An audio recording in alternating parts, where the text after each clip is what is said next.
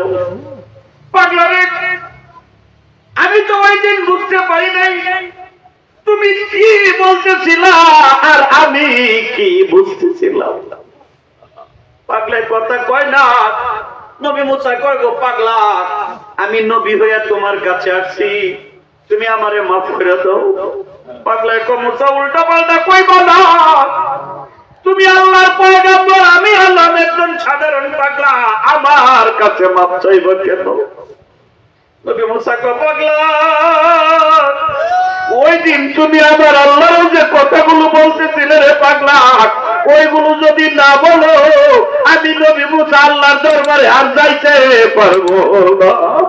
পাগলা ডাক্তার কয় গো মুসা, পাগলামি তুমি কইরো না, পাগলামি আমার স্বভাব, আমি পাগলামি করব, তুমি কইরো না। ওই দিন আমার আল্লাহ আমার দিকে তাকায় তাকায় কুদরতে মুচকি মুচকি হাসতেছিল, আমি আল্লাহরে দেখতেছিলাম আর গোসল করাইতেছিলাম। আল্লাহ হাসে, আমি আল্লাহর মাথার চুল আশ্রয় দিতেছিলাম। আল্লাহ হাসে, আমি আমার ছাগলের দুধ পান করাইতেছিলাম।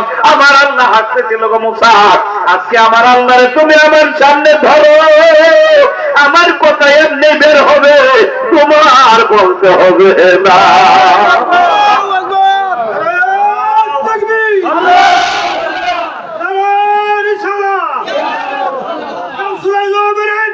জিন্দাবাদ জিন্দাবাদ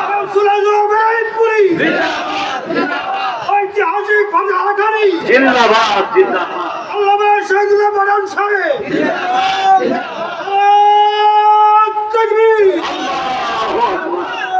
আমার প্রাণের সেখান ভাইরা, ও বাবুরা, পাগল যখন উত্তর দেয় নবী মুসা ফল হয়ে গেছে। হায় হায়, ও পাগলা, তুমি তো আমার থেকে অনেক অগ্রগামী হয়ে গেছো, আমি কোথায় আর তুমি কোথায়? বয়ান দিতেছেন নবী মুসা। ও আলেম ভাইরা, সহিহ বুখারীর ৩য় পারা কিতাবুল ইলম খোলেন, এই কথাগুলো কিন্তু নতুন না। সব আলেমরাই যারা প্রকৃত পক্ষে হাদিসের দরজ পর্যন্ত গেছো, সবাই একই হাদিস পড়ছো। বাবা, সত্য গোপনার কতদিন করবা, নসিবে কিন্তু আগুন লাইগা গেছে। সত্য গোপন করতে করতে করতে করতে অবস্থা কিন্তু এখন খুব খারাপ হয়ে যাইতেছে। নবী মুসা ওয়াজ করতেছেন, এক যুবক দাঁড়ায় এক, হুজুর আইয়ুমার রাজুলিন আলামু, এই বর্তমান জগতে সবচেয়ে জ্ঞানী লোকটাকে? নবী মুসা ধমক বললেন, আহাম্মক, তুমি কি বুঝো না? আল্লাহ আমাকে নবী বানাইছেন, আমি তো সবচেয়ে জ্ঞানী। যুবক বুঝে গেলেন ঠিকই, কিন্তু আমার মাবুদ মাওলার কাছে জবাবটা সঠিক হইল না। আল্লাহ ডাক মারছে, ও মুসা, একদম ঠিক বললা না রে মুসা, তুমি নিজেকে জ্ঞানী মনে করতেছো, দাবি করতেছো জ্ঞানী, কিন্তু মুসা গো আসল হাকিকতটা শোনো। ইন্না আবদাম মিন ইবাদিনা, আমার অসংখ্য জ্ঞানী বান্দাদের মধ্যে এমন এক বান্দা আছে, ওয়া মাজমাউল বাহরাইনি, আমার ওই বান্দা দুই সমুদ্রের মিলনস্থলে বসবাস করে।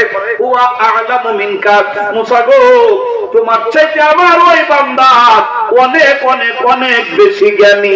জবান খুলে কোন মারহাবা। নবী বানাইছেন আল্লাহ পাক যাকে, অথচ সেই আল্লাহ বলতেছেন আমার এমন এক বান্দা আছে তোমার চাইতে অনেক বেশি জ্ঞানী, মহা জ্ঞানী। নবী মুসা বললেন, আল্লাহ তাইলে তো তোমার ওই বান্দার জিয়ারত আমাকে করতে হয়, তুমি তার নাম ঠিকানা আমাকে দাও, আমি তোমার ওই বান্দার দর্শন না নেওয়া পর্যন্ত ক্ষান্ত হব না। দেখেন আল্লাহ পাক বলছেন, মুসা এটা একটা ব্যতিক্রম ধর্মী কর্ম, কারণ তোমাকে বানাইলাম শিক্ষক, আর সব বান্দারা আমার ছাত্র। এই ছাত্র, তুমি শিক্ষকের চাইতে বেশি জ্ঞানী, ছাত্র যাবে শিক্ষকের কাছে, আর তুমি শিক্ষক যাইতে চাইতেছো সেই ছাত্রের কাছে জ্ঞান দেখার জন্য, জ্ঞান পরীক্ষা করার জন্য। এটা একটা প্রটোকল বিরোধী কাজ। সুতরাং একটা থলি দাও, আর এই থলির ভিতরে একটা মাছ ভাজি কইরা ওই ভাজা মাছটা থলির ভিতরে নাও, এরপরে সফর শুরু করে দাও। ভাজা মাছ নিলে কি হবে? আল্লাহ ভাজা মাছটা যেখানে জিন্দা হয়ে যাবে। সুবহানাল্লাহ। ভাজা মাছ কি জিন্দা হয়? এটা কি সম্ভব? আল্লাহ ডাকতে কই গো মুসা, ওই ভাজা মাছ যে জায়গা জিন্দা হইব ওইখানে আমার বন্ধুর দিদার পাওয়া যাইবা। শুরু করলেন, অনেক দিন চলছে, যা কিছু খাবার দাবার নিছিলেন সাথে সব শেষ। একজন খাদেম নিলেন, মুফাসসিরিনে কেরাম ওই খাদেমের নাম রাখছেন, নাম লিখে দিয়েছেন ওয়া হুয়া ইউশা ইবনে নুন। মুসা নবীর খাদেমের নাম ছিল ইউশা ইবনে নুন। সমস্ত খাবার পানি শেষ, নবী মুসা ডাকতে কই গো খাদেম, ভাজা মাছটা নাও, এখনো যদি থাইকা থাকে এইটাই খাই। কহ হুজুর, মাছ তো তলির ভিতরে আছেই। দুই পাশ খায়া নিলেন, শুধুমাত্র মাছের কাঁটাটা থাকলো। নবী মুসা ঘুমায়া পড়লেন। সকালবেলায় খাদেম দেখে ফলের ভিতরে মাত্র নাই, মাছের কাঁটাটা আছে। নড়াচড়া কইরা লাফ দিয়া ব্যাগের ভিতর থেকে, থলের ভিতর থেকে লাফ দিয়া মাছের কাঁটাটা নদীতে ঝাঁপায়া পড়ছে। চমকে গেছে খাদেম, হায় হায়, ভাজা মাছ 4-5 দিন 7 দিন হয়ে গেছে, মাছ তো খেয়ে ফেলছি, শুধু কাঁটাটা আছে, এটা জিন্দা হইলো কেমনে, নদীতে লাফ দিয়া গেল কেমনে, নবী মুসাকে বলবো। কিন্তু যখন নবী মুসা সজাগ হইলে তখন খাদেম আর কথাটা বলতে পারে নাই, ভুলে গেছে। শয়তান বলাইয়া দিছে। পথ চলতে চলতে সন্ধ্যা হলো। নবী মুসা বললেন, খাদেম রে, মাছের মাথাটা তো এখনো বাকি আছে, মাথাটা তো খাই নাই, ওইটা লো দুইজনে খাই। খাদেম চমকে গেছে, হায় হায় হুজুর সর্বনাশ, মাছের মাথা আর নাই। কি হয়েছে? সেই সকালবেলা জিন্দা হইয়া নিজে নিজেই থলির গিটটা কইলা লাফ দিয়া নদীতে পড়ছিল, ছাত্রায়া গেছে, পানিটা এক হয়েছিল না, সুরঙ্গ পথ ছিল। আমি চায়া চায়া দেখতেছিলাম, আমি বলতেছিলাম আপনাকে বলবো, কিন্তু পরে ভুলে গেছি হুজুর, আর মনে নাই। নবী মুসা বললেন, তাড়াতাড়ি দৌড় দাও সেই জায়গায়। খাদেম হুজুরের জুব্বা ধরে টান দিবে, হুজুর সম্ভব না, কোন জায়গায় যে শুইছিলাম মনে রাখতে পারি নাই, সারাদিনের পথ। নবী মুসা ধমক দিয়ে বলছিলেন, আহম্মক, তুমি একদিনের পথ যাইতে দ্বিমত করতেছো? খাদেম লাউ আমদিয়া হুকুমা, আল্লাহ রাব্বুল আলামিন নবী মুসার কথাটাই কোট করে কুরআনুল কারীমের ভিতরে ওহী করে দিয়েছেন। আল্লাহ কয়, খাদেম, নবী মুসা কয়, খাদেম রে, মাছটা যে জায়গায়, মাছের কাঁটাটা যে জায়গায় জীবিত হয়ে থলির থেকে লাফ দিয়ে নদীতে নামছে, ওইখানে আমার সেই মহাজন যার খুঁজে আমি বের হয়েছি, ওইটাই হইল সেই জায়গা।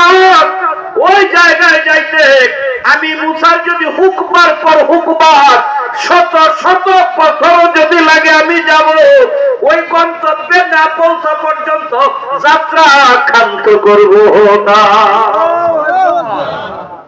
ওখানে আমার সেই মহাজন যার তালাশে আমি বের হয়েছি, ওখানে আমার মুর্শিদ আছে, চলো চাইতে হবে।